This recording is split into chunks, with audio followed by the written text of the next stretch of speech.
Labdien, mani sauc Jākaps Saulītis. Es esmu sportists un nodarbojos šortriku. Vēl arī pa veselību sportu un daudz ko citu interesēs. Un pa treneru domāšu šeit mācīties. Par Rīga Brainers uzzināju no Twitter. Sāka sekot līdzi viņiem, lasīju atsauksmes dažādas, mājaslapā viņi gāja.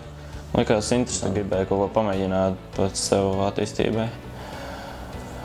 Un sanāca, es uztaisīju pirmo seansu, un pēc nedēļas bija pasaules kausa Amerikā.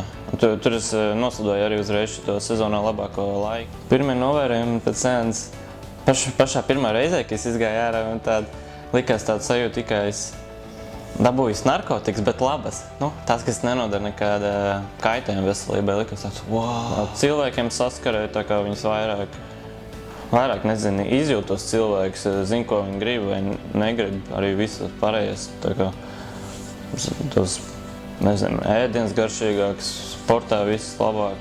Es pat nezinu, kas būtu, ja es nebūtu atnācis. Jā, nekas traks, bet, es domāju, tā doma bija, lai turpinātu vienkārši progresēt kaut ko, lai nestāvētu uz vietu.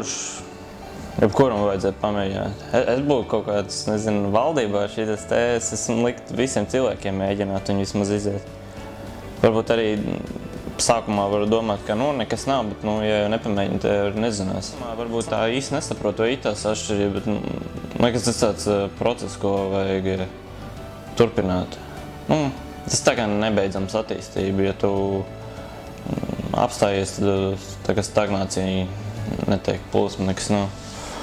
Es ieteiktu seansu visiem pamēģināt vienu reizi vismaz noteikti.